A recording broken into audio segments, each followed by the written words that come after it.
Have you ever looked at your dog and just had that feeling that something's off? You can't quite put your finger on it, but you know something has changed.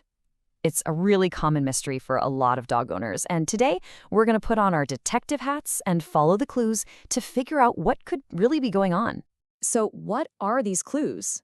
Well, maybe their coat just doesn't look as full as it used to, or maybe they're packing on a few pounds and you're thinking, wait a second, I haven't changed their food, we're still going on our walks.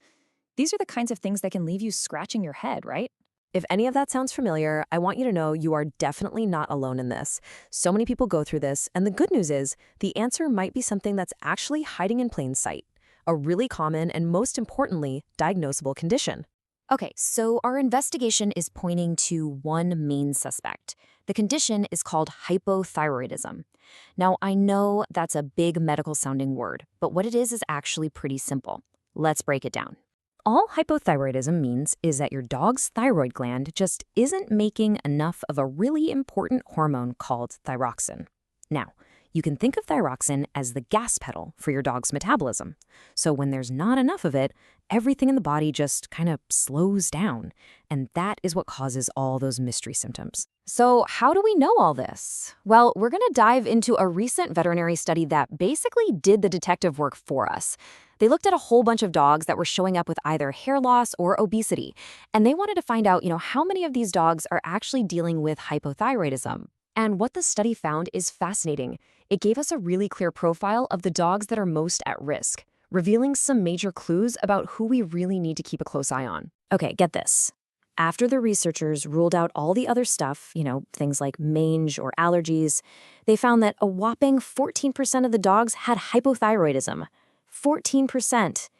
To put that in perspective, that's about 1 in every 7 dogs that come in with these symptoms.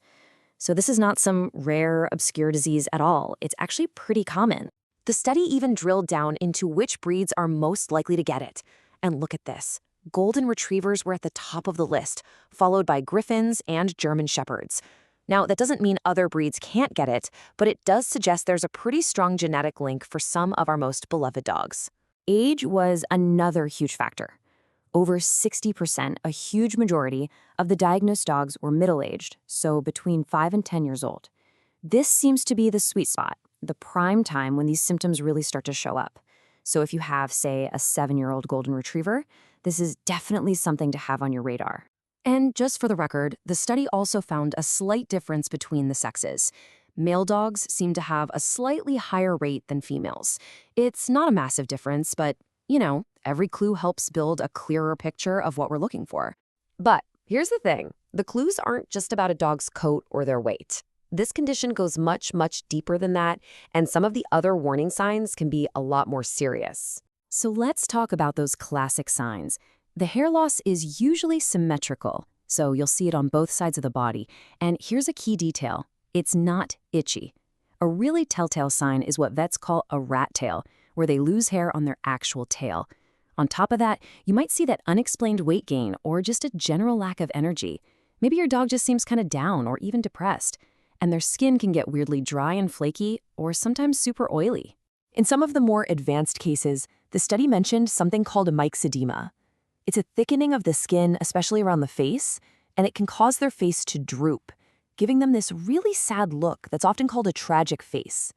It's a very distinct, powerful sign that things have gone on for a while. And this is exactly why catching it early is so important.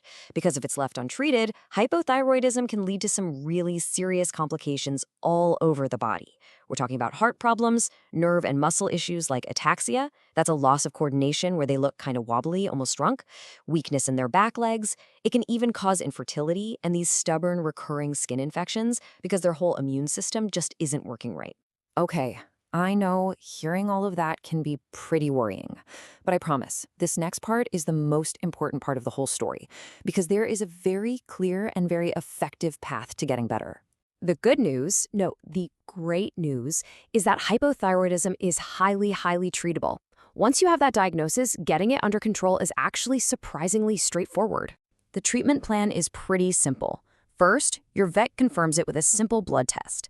Then, your dog gets a prescription for a daily pill called levothyroxine. This pill is just a replacement for the hormone their body isn't making enough of. That's it.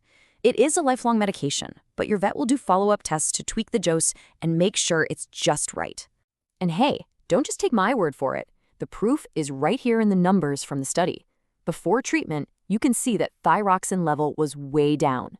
But after just 1 month on the medication, boom, right back up into the healthy, normal range. And the TSH level, that's the hormone that's been yelling, "We need more thyroxine," it calms right down. The data couldn't be clearer. This treatment works.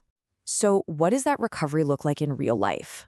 Well, the study found that within the very first week, your dog's energy and their whole attitude start to improve. Within about a month, you'll actually start to see their hair growing back. Their weight starts getting back to normal after about 5 to 8 weeks, and by 6 to 8 months, you're looking at a complete turnaround, full coat, and a healthy body weight. It's a process, for sure, but the improvement is steady, and honestly, it's amazing to watch. So, if you've been watching this and thinking, wow, that sounds a lot like my dog, that health mystery you've been trying to solve could really be just one vet visit and one simple blood test away from being solved. It really could be that simple.